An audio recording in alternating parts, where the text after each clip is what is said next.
John Wirtz, Montgomery County Tea Party Voting Committee Chair. We're here interviewing Laura Fillault tonight for Township Position 7. Pat Tibbs is going to be the timer. Other questionnaires here with us are Dennis Tibbs, Brian Crumby, Bob Bagley, and Ken Bond. What we'll do is have 55 minutes of interaction. That'll begin with you opening a statement up to 5 minutes, and then we'll have up to 45 minutes of questions, either pertaining to the questionnaire or other questions that are pertinent to the position, and then up to 5 minutes closing. So with that, if you want to go ahead and get started and introduce yourself again, and you've got up to 5 minutes. All right, so my name is Laura Fillault. It is French. My husband is French, but he's also American now. And you say it F-E-E-Y-O for those of you who are phonetically minded. I grew up in Lake Jackson, Texas, which is about an hour south of Houston, right on the Gulf Coast. I got my industrial engineering degree from Texas A&M University and went on to work for a company called Perot Systems up in Plano. That's Ross Perot's company, and was a management consultant there doing business process simulation. And then I moved over to what's now called Accenture. It was Anderson Consulting at the time, doing the same thing, management consulting. Had clients such as Johnson & Johnson during their drug development program, Bell Atlantic with their local number portability. That's when you got to carry your phone number. This was the big deal back in the day, from one phone line to the next. Australian Tax Office when they put in their new tax system, and then ExxonMobil to finish, which is where I met my husband. We moved over to France after his expat assignment here was complete. Lived there for 3 years. I had my son, Zachary, there, so I can talk about socialized medicine if anybody's interested. It's not fun. I didn't like socialism, so I asked him if we could move back, and we did. And he got a job at Exxon here in town, or here in the States, and we moved down to Sugar Land to be as close to my parents as possible. And I had my daughter almost a year later down in Sugar Land, and in 2012 we became part of the Exxon migration up to the Woodlands, where I have been participating in various political activities since then, and it has become my hobby and my passion. And I am running for the Woodlands Township Position 7 because as I have watched the politics over these last few years, and especially over the last year to date, we need representatives on the board who are listening first and foremost to our residents and what they want, as opposed to what the developer is asking for or going to do, and what special interests are asking for. We also need representatives that are going to stand up for the Woodlands in the face of the county when they are not doing their job, and in the face of the state when we need their help. That's me. Okay, great. Thanks. Okay, you want to kick it off? Questions? Sure. Now that the road bond from May is done, Yes. there is a new road bond for November 15 ballot, which was put on with kind of questionable circumstances. Yes. What is your feeling about the new road bond? Should it stay on the ballot? And if so, should we support it? I have the politician's multifaceted answer to this, which is so annoying. On the one, I went May 19th, so after the bond failed, I went before County Commissioner Court and asked them to do a new bond immediately. Take the list that they had, that 77, but take the Woodlands Parkway off, and go around and start asking their constituents which streets were important to fix, take the maintenance parts out that made sense. We are so behind as a county. We've got to start somewhere to catch it back up. I also like the idea of putting, along with a bond, setting aside money. They didn't do that.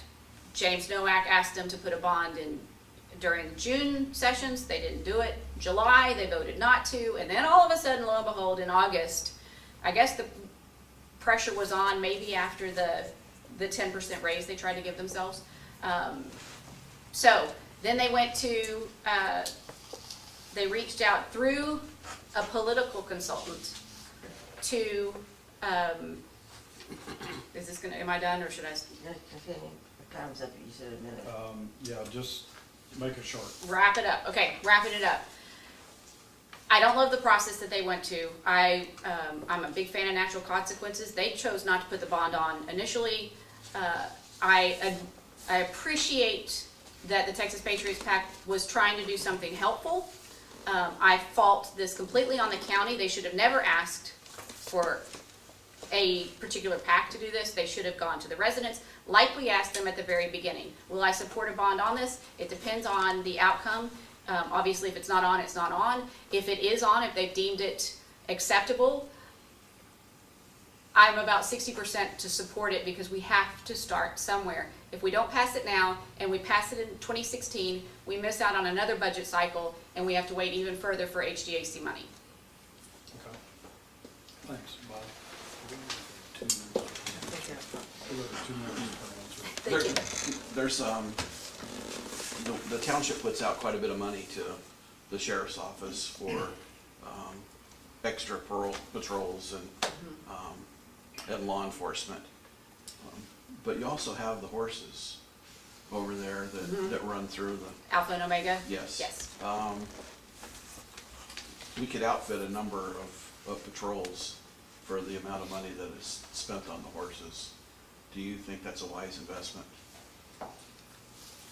When you say an outfit and number of patrols, are you saying we could take the money that we spend on Alpha and Omega and add it to contracting out more constables and or sheriff's officers? And/or we could have the sheriff's posse do the same thing for less money. I'm just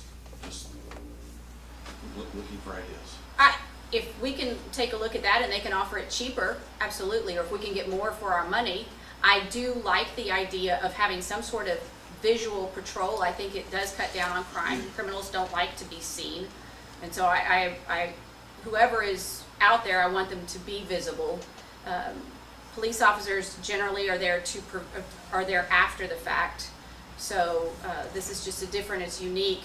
If it's Alpha and Omega, and that's something that the township thinks is the best bang for its buck, fine. If it's the mounted patrol that you're talking about with the sheriff's office and they can do it better, cheaper, faster, let's do it that way. It could be a bike patrol as well.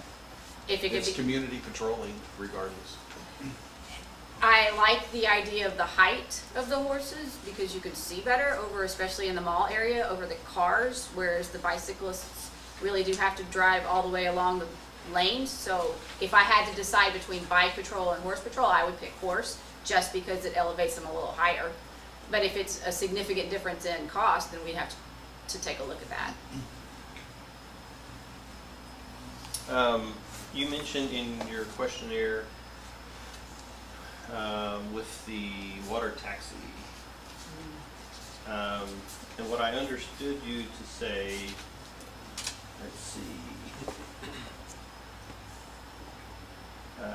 you said, I look forward to seeing how we can encourage private businesses to provide amenities along our waterway. Mm-hmm.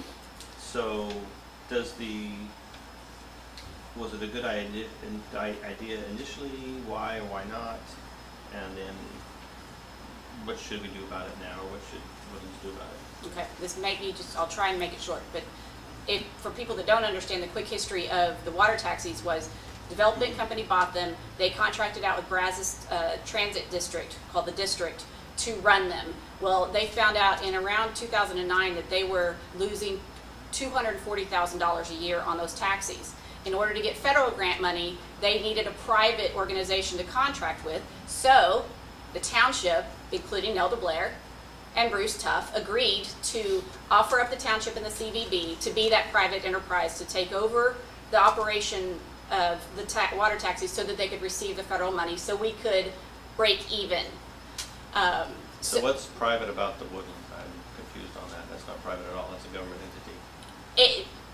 The way that the contract was designed, somehow, They said a private entity, okay. yeah, somehow they Okay. decided it was a private entity that the federal government would do business with, as opposed to Brazos Transit District, who is not a private, they work with the federal government, and the development company. I don't know why the development company couldn't be the private business. I just know what the agreement says, that you can find that online.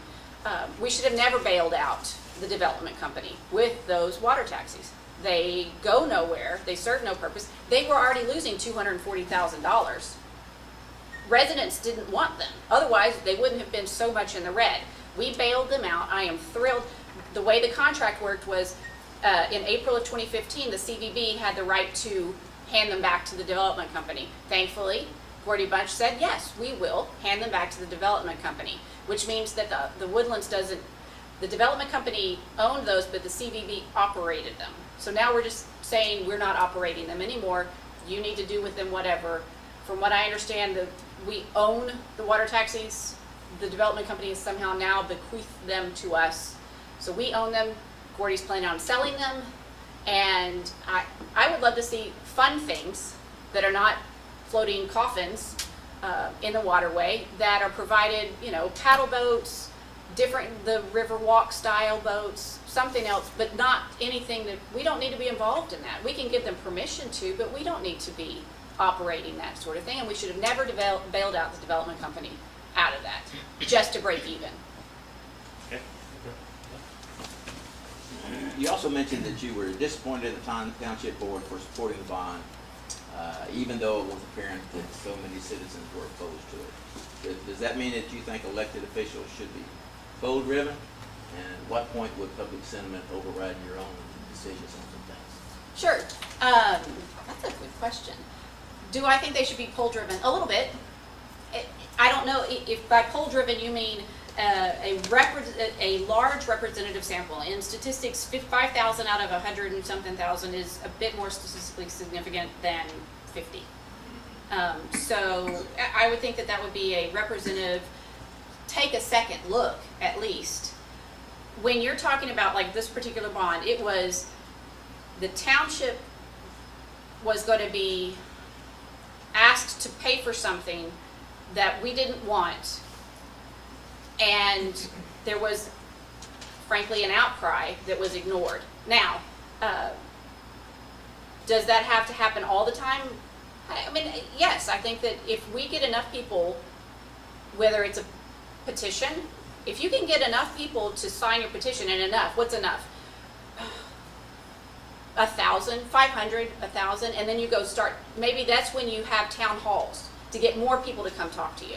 Maybe that's when you host things at the township to ask people to come and speak.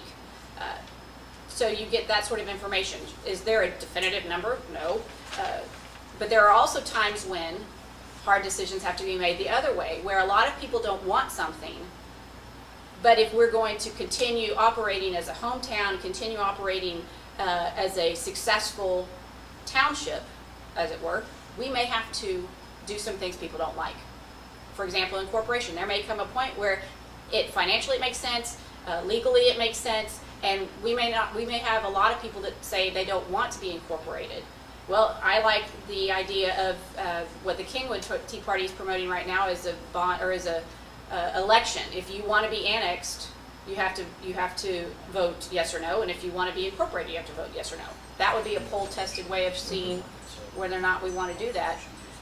We need to be listened. The residents need to be listened to, but we also have, as representatives, which is the way the system works, make hard choices the other way as well. Okay, we're going to skip over to Pat just for a second, and Okay. I want to touch base on what you just said as far as incorporation, then we'll go back to Pat. Okay. And you commented on there that you basically say that incorporation is good and you're for that all the way, and that most residents are for that. What downside do you see in incorporation for the Woodlands if we go that path? Downsides for the Woodlands. So there will be, if we're honest about it, a tax increase. Do I think it's a 70% tax increase? Absolutely not. Based on what they've done, I don't know. The problem is we had one study that was done and they didn't ask, nobody was able to ask questions about the study. Why do we have to have this? This was a boxed solution. Here is what you have to, here is what it takes to become a city. Well, do we have to have our own museum, or do we have to have our own libraries, or can we contract out with the county? Do we have to have our own police force, or can we contract out like we're doing? There are questions that we didn't get to ask. So when we know that, there may be some increase in taxes, property tax rate. On the flip side, if we are able to take over the easements, there is some revenue from the Comcast access fees. And my hope is that there would be, for our residents, depending on what we can do with the Entergy contract, that there would be some savings, cost savings that way. We pay 12 cents a kilowatt hour in the Woodlands. What most people don't know who haven't lived outside of the Woodlands in the last maybe 10 years is Texas is deregulated. Sugar Land pays, right now, they can pay between 6 to 8 cents a kilowatt hour. They have flexibility, and you can change that year to year. We can't. We're stuck with this. So while there are some potentials for costs, there are also some potentials for revenue. We need to start saving up. It's like a 529 account. We know we're going to incorporate. Let's not have to go into loads of debt on it. Let's pay as we go as much as we can, and let's ask some serious questions about what's really required. Van Ormy is a city outside of San Antonio. They are what's considered a Liberty City, and they incorporated the bare minimum. And I don't know what the bare minimum is. I've got to call into the mayor for him to explain that to me. Why can't we do something like that? What does that mean for us becoming a Liberty City? Can we do that? We didn't get a chance to ask questions. The study was just presented to us, 70% was paraded around, and panic ensued. Okay. Let's put yourself in the thing that you've been elected, you're on the board. Mm-hmm. What's the one thing that has bothered you the most that you would change that they're doing now, that you would take away, get rid of? And what is the number one thing that you would want to see done? I'm going to answer it in reverse. Okay. One of the things that I would love to see done, and I don't have a great way to do this yet, but I'm going to work on it. It may be letters to the editor weekly from me and from our other people, is a lot of the things that happen in the township at the board of directors happen, and then everybody finds out about it afterwards. Now, should they be attending the meetings? Absolutely. But nobody is highlighting, hey guys, this has this impact to you. It's just a line item usually on the agenda. Unless you go to the meetings, you don't understand what it is that they're actually deciding. And so increasing the communication about what is being decided on at board meetings is something that I would like to see improved. The Woodlands Township does a great job of communicating the events and activities and what the recycling schedule is and things that it takes to run the township, but we don't do a great job of explaining to people that this vote actually is going to cost you $31 million because it's a Olympic-sized pool and that sort of thing. It feels like, well, it seems like it's always an after-the-fact event. Something that I would like them to stop doing. I'd have to give that some thought. I haven't really thought about things that I'd like to, there's so many things I'd like them to start doing, like representing us as the Woodlands residents. One thing I would like to change, I don't know if it's a stop, is I would like to rebalance the development, the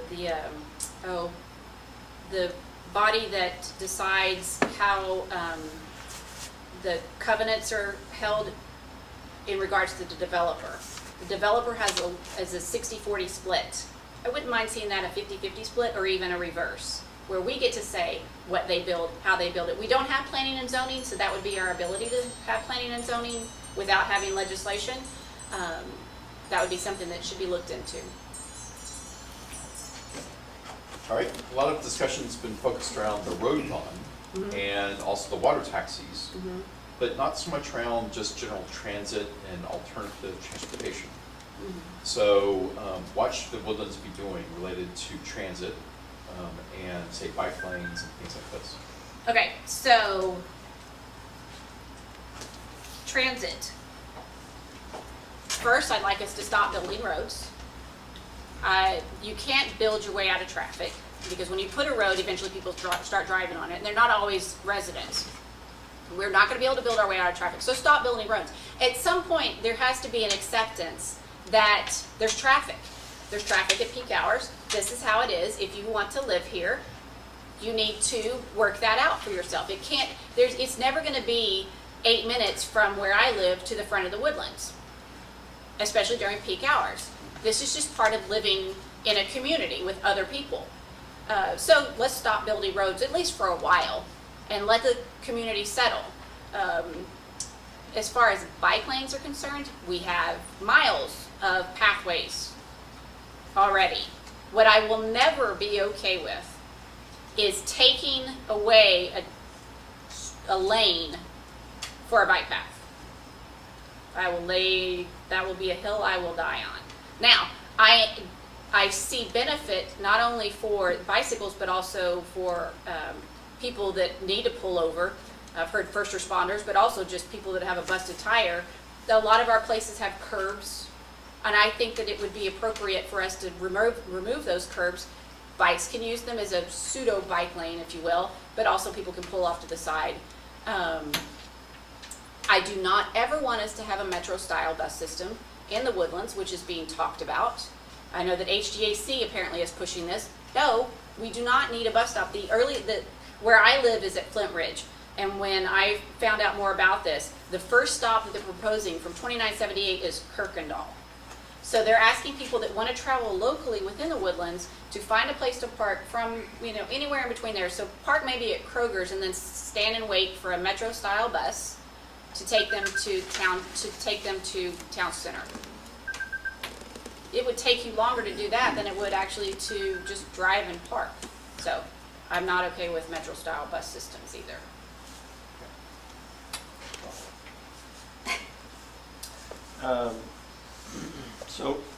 I don't know if you're aware, but in this November election, there was a couple of road bond issues in addition to the county one. So there's some new districts being created, I guess. Not familiar with this. So you talking here about the RUD, and I think you say it's time for it to go. I guess apparently a couple other entities in the county think it's time to create more. So what are your thoughts? I mean, is that you put that in? Do you kind of have what's your view on RUDs and adding more RUDs to the county? This is another kind of a how do we solve our road issues. When I learned about the RUDs and how it was developed, I understood it better because we were never, this was blank land, if you will. It was empty. So there were no main feeder roads. So that when developers came in, they don't normally build, my understanding is they don't build the big roads. They don't build Woodlands Parkway. Usually the city has that already and they just build off it. So I can understand why I can understand the reasoning behind why they set up the RUDs. I don't like the way they set up the RUDs because they factored in a whole commercial district with no representation. No one can be voted off the RUD, except Mike Bass, who ironically is also part of the ad hoc transportation committee for the Woodlands. So he's not only deciding how the money should be spent, he's deciding how the money should be spent and what money they have to spend. It's two sides of the same coin, and that shouldn't happen. There needs to be differences there. The whole RUD needs to be able to be elected. Now, most places, I'm sure that nobody will pay attention to them because look at the MUDs. Nobody pays attention to them either, but at least you have the opportunity. The commercial district has no opportunity right now to say anything about the money that they're paying. And ultimately, we pay because there has to be some pass-through costs to the customers. I am a huge fan of pay-as-you-go. If you can't afford it, you need to save for it. And you need to get in as little debt as absolutely possible. Taxing your people for roads that the county is already taxing them for, I find unreasonable. Why are we double taxing residents for roads? Can you go back to your previous statement? Yeah. Because I'm a little confused, because Okay. I thought you said, when he started asking about other roads, you started saying no more roads in Yep. the county. So. No more roads in the Woodlands. Okay. Yeah, Okay. no more roads in the Woodlands. We don't need a Lake Woodlands overpass from 45 Okay. down to Lake Woodlands. Now, the county, I don't know what, because we have no plan. We have no idea what new roads we might need. So, Okay, before Dennis jumps in, let me jump in with a question, Okay. because I want to touch on that a little bit more. In questionnaire number 6, part 2, And you indicated that the Woodlands doesn't have an overall plan for how our traffic should be managed. And every new road proposed is done ad hoc, which has been done in the past. And we need an inventory of all our roads, this is what you were saying, and an overall plan on how we want the Woodlands to handle mobility. So what about the South County Mobility Plan? And in that, it's calling for $1.5 billion worth of construction to be done just in the Woodlands and surrounding areas.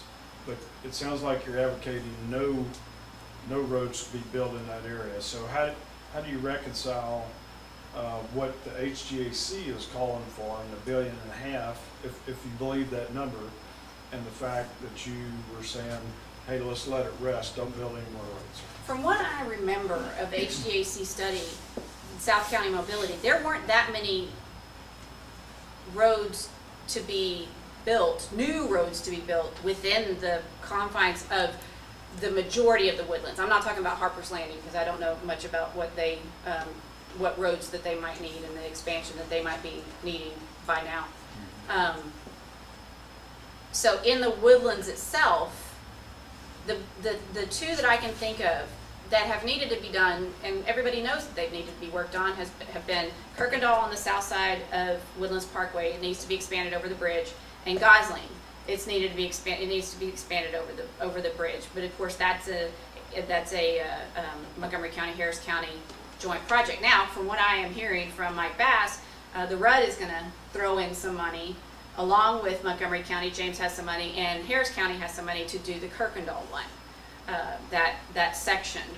I don't know about Gosling. So if those are the ones that I remember being actually in the plan. I don't ever want Woodlands Parkway extended. I don't want it connected. They can extend it all the way up till that last little inch, but I don't want to have the connection there. That will take down our community as we know it. Even if the developers build it, what do you do then? The developers only can develop the land that they own, which is about halfway through.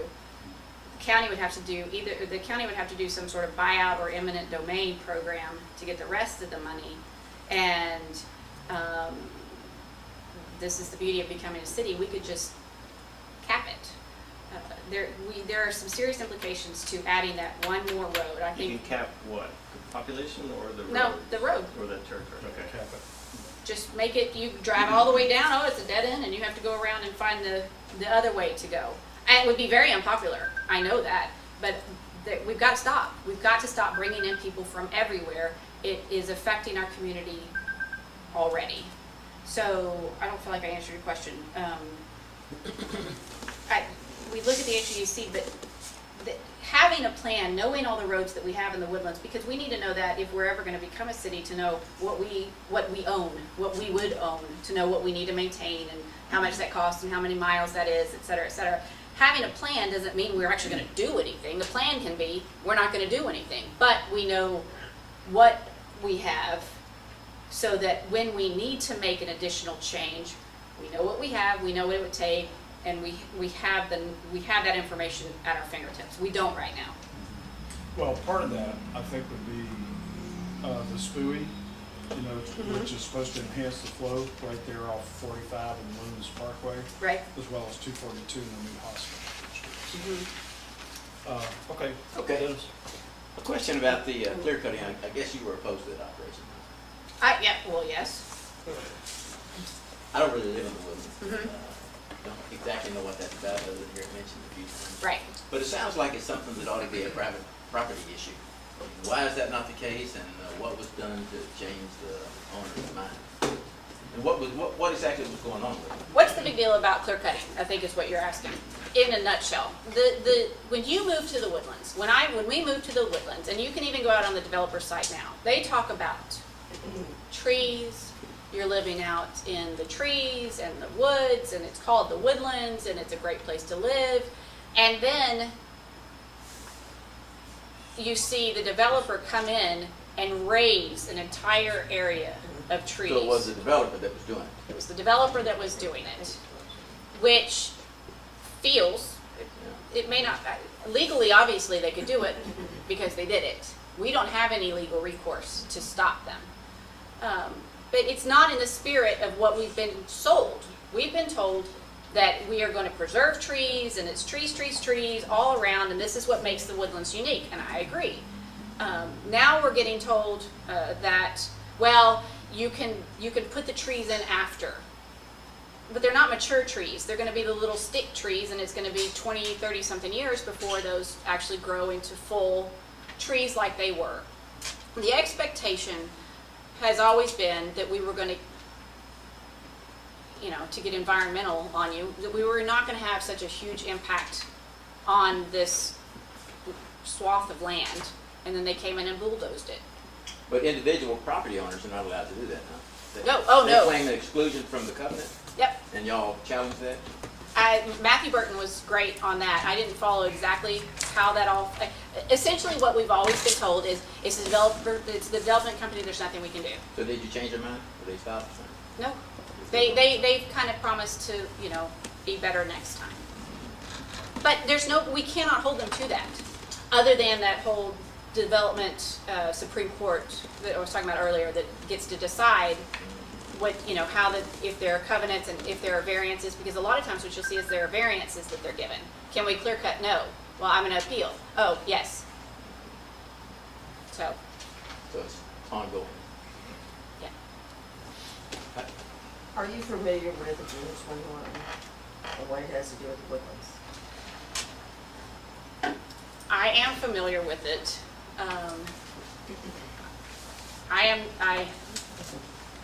As much as I understand the concept, I don't have a lot of faith in the ability of the UN to accomplish. They can't even help. They can't help Haiti. They're unsuccessful. Now, do I think that they're going to take over bike lanes and make all this stuff happen? I don't. And the reason why I'm saying this is take a look at Seattle or take a look at Los Angeles.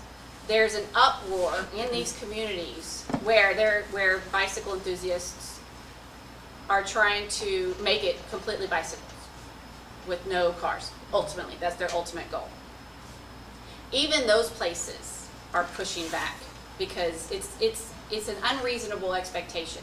You can't, on one hand, have Costco in your backyard and tell everybody they have to ride their bicycle there. You can't haul all that stuff.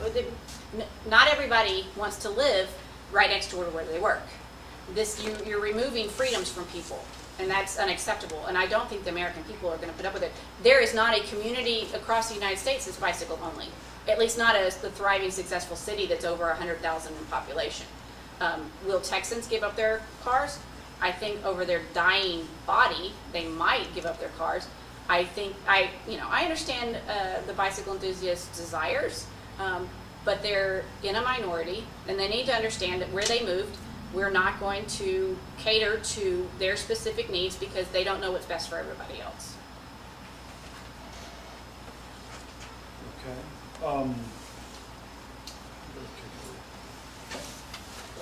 Punt. I might come back after. But you already had your turn today. Well, you only get one turn? That's right. He jumped out over there. Oh, So never mind. okay. Let's see how Ken. close I was trying to do. Oh, punt. I'll go back to the bicycle thing. Okay. Township, last year, I believe, had a meeting where they were talking about expanding more bike lanes. So, are you in favor of doing eminent domain to be able to put in bike lanes and walking paths? No. That was an easy enough one. Well, Should need 2 minutes for that one. no, I don't. Well, okay, no, I don't. They are doing a study. They set aside. They approved $20,000 for them to do this master pedestrian and bike plan. I'm interested to see how it's going to go. Some of the things that they're talking about, and I don't think this would require eminent domain, is paving some of these culvert areas and that sort of thing. I want to know from the people that live in those houses if that's okay with them to have random people riding up and down their bicycles There are some problems with this that I hope that the township considers, depending on when I get on the board, because I'm gonna be asking the questions. Who's gonna take care of the security? Because you're now increasing the number of people walking along those, we've been told the culverts are private property, don't go on them. Now everybody walks their dogs on them, but this is a different ballgame now.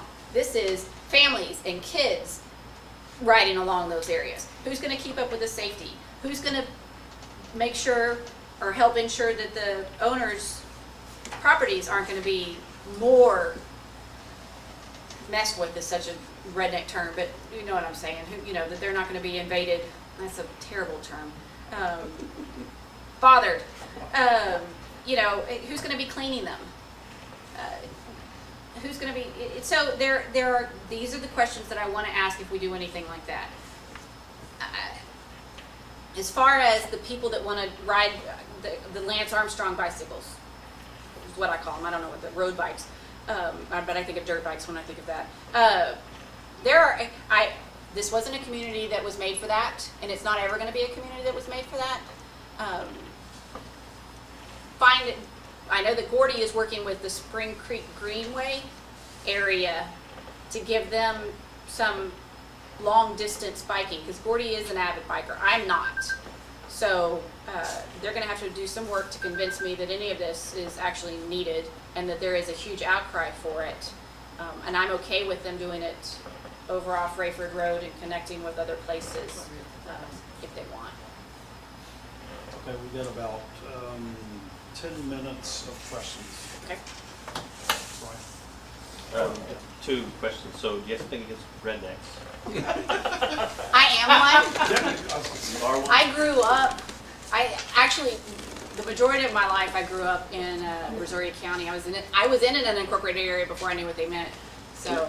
Okay, so my next question, I just throw it out for fun. I fish gator box. Yes, go ahead. So I don't know if, and you can pass on this, feel free just to Okay. pass. Any particular reason why you ran against Bruce Tuff? And do you see any big difference between you and Bruce? Actually, yes, there is a significant reason why I ran against Bruce Tuff. If I ran for Peggy's seat and won, so we would have, and nothing else changed, we would have Mike Bass, Bruce Tuff, Jeff Long, Ed Robb on the one hand, me, John McMullen, and Gordy Bunch on the other hand. It's exactly the same as it ever was. Nothing changes. So I'm the girl that replaces the girl. If we want to see real change within the Woodlands, if we want to see residents being advocated for, we have to switch it. We have to make it a 4-3 type vote, or at least not a rubber stamping anymore. I am totally fine not being able to not being able to agree with John or Matthew or Gordy on stuff. It should be a fight, but when you watch how elections are, how this voting is done at the township level, if Bruce Tuff is for it, very rarely, if ever, has the board been against it. The only time we've seen that happen is with the budget. He voted against the budget because it didn't have money in to pay for the, for other reasons, but also to pay for the Alden Bridge traffic lights. Well, that the county came back and said, oh, that's our responsibility anyway, we'll pay for it. That's the only time he's voted against something and it didn't fall. So, Bruce Tuff is a really nice man, and he needs to not be on the township board anymore. Residents need to be advocated for, and he has demonstrated time and time again he's not willing to do it. What was the other part of your question? Rednecks. Well, no, but he has something else, but that's, okay. Okay. Okay,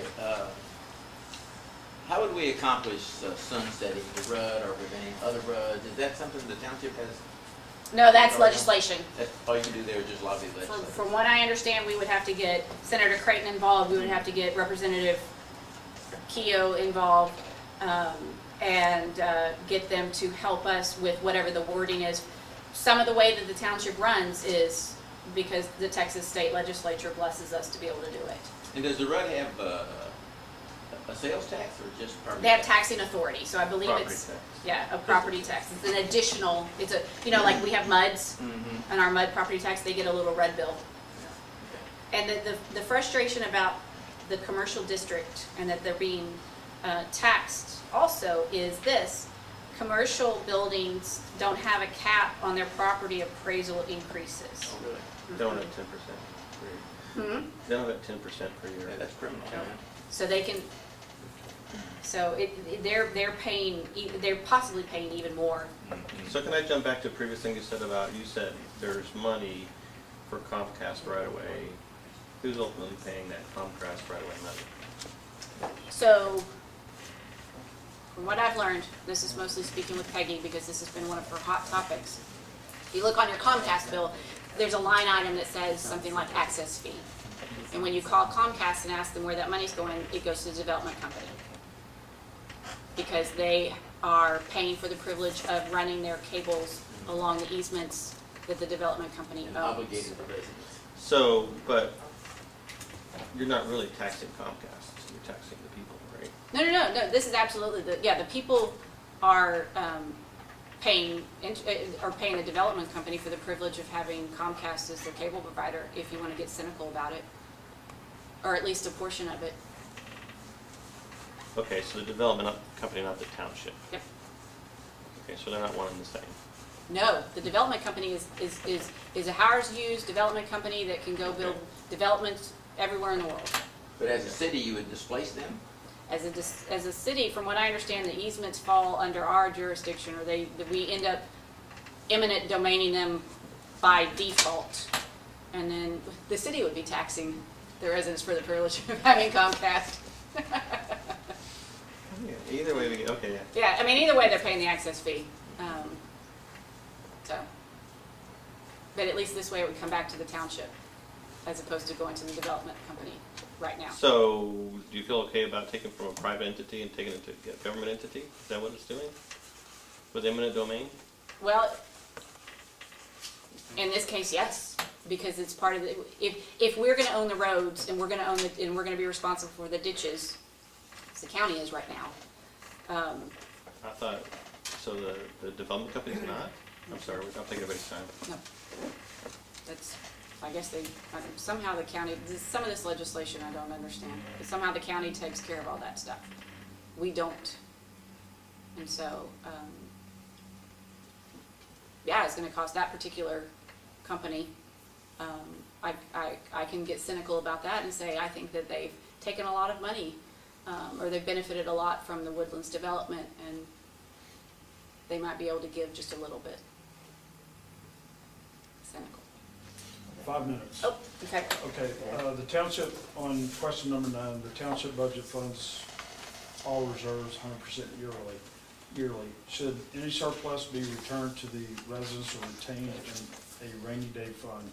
You'd indicated that any additional one-time surpluses should be set aside in an incorporation savings account. Why not return it to the residents? Well, like I said, I think I said it here. The fact that since Gordy's been on the board, the township has been active in reducing property tax rates, actually even lower than the 10% increase. So we're getting a true reduction. It's not a break-even reduction. And in that way, I see that as refunding, maybe after the fact, some of our surplus. Because the only reason we can reduce the property tax rate is because we have surplus. So, Okay. the end. Yeah, sure. Well, no, I always want to, you said they're too important. Yeah, the second one is, okay, question 16, is the current amount of county debt a good or bad thing, and why? And you said no debt is good. Why isn't just a little bit debt good if the interest rates are low? Because we're giving taxpayer money to banks for the privilege of having money. Now, sometimes it's a necessary evil. And honestly, I run my household budget. I don't like to pay X number of dollars to the mortgage company. It annoys me because I get nothing for it other than a nice house. If we had been smart about it, we would have paid cash, and then we would have been all our money and all our house. However, we chose to get a mortgage because we're impatient, and we didn't want to live in an apartment You know, so for us, the mortgage became a necessary evil. We have no other debt. Our cars are paid off and all that sort of thing. We're on level 7 of the Dave Ramsey plan. All right. Or 6, one of the two. We're paying off our mortgage. So, if we're going to be realistic though about the way the county has been budgeted and run, we're at a breaking point. We're either going to have to take on some debt and make smart, precise improvements in places and start saving up so that we don't ever get in this position again, or it's just going to continue to be bond after bond that fails after fails. Roads are going to get worse, and nobody's going to want to live here in 30 or 40 years. So You know how many counties are debt-free? I don't think any of them are. No, if you look at a map, about half of them are debt-free. Are they? Okay. Time for one more question, Okay. and we'll go to close. Mine? Ken's ready. Oh, do you have one that's important, because I can ask Go mine ahead. afterwards, okay? Now I can stop and think about it, remember what it was. We've lived in this area for, gosh, 35, 40 years. Mm-hmm. There's some things that never change. Mm-hmm. Woodlands has always been there. We don't love the Woodlands area, and the Woodlands doesn't love anybody outside. That was just always the thing, you know. Oak Ridge side didn't get along with the Woodlands side. Conroe side doesn't get along with either. Now that we've had this last election, realized that Magnolia, which is where we live, Mm-hmm. it doesn't like the Woodlands, doesn't like Oak Ridge, doesn't like Conroe. Do you think, because most of the tax money probably comes from the Woodlands area, that the Woodlands has a responsibility to do some PR work to bring the county together? Not any more than anywhere else. Okay, I grew up in a smallish town. What you're describing is small town behavior. Gotta start the thing.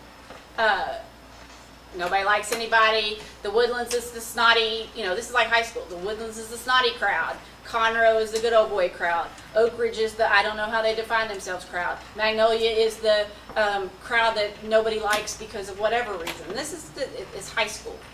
And the problem is, it continues to be pushed this way because you get voices that continue to drive the narrative of that. I mean, we saw it with the bond. Oh, Magnolia, Magnolia's always left out. The Woodlands always takes everything, which we had like hardly any of the bond money that was actually going inside the Woodlands, which didn't want the parkway extended. Conroe this and. It's going to take county leadership to quash some of that. It is, because they're the representatives from their areas. It's going to take some county leadership to ask people to stop it. Well, they're feeding it, so. This is the problem that we have. Ultimately, county leadership could have squashed a lot of that before. The township itself, this is the funny thing though. If you ask most people from the Woodlands, they don't care. It's not that they don't have any disdain for Magnolia. Most of them probably look to live in Magnolia. We looked briefly to look at Magnolia, but it was too far away from the campus. I like wide open spaces. It's not, there is the I don't know what you want to call it, people that have lived here much longer in the Woodlands. And maybe they have a perception of that, that the county commissioners are basing off that. But if you ask most people in the Woodlands, they just are happy to live where they live. And, if people want to live in Conroe, that's great. I don't think that they have a negative opinion of them. But it's going to take, county leadership is going to have to start this, I think. And then everybody else has to play along nicely. Because it can't be county leadership starts this and we all go, oh, but you said, and that doesn't help either. So. It's been 40 years, I sure wish that somebody would do something. Don't hold your breath. Oh, well. Are we, Okay, one more for so- 5 minutes? Depends on your. My closing is like close. 2 minutes, so. 2 minutes, yeah. okay. Okay. Let me, if you got a quick answer, no, go ahead, Ken. Okay. I'll do that. So, we've talked about horses on patrols and Okay. stuff. I heard.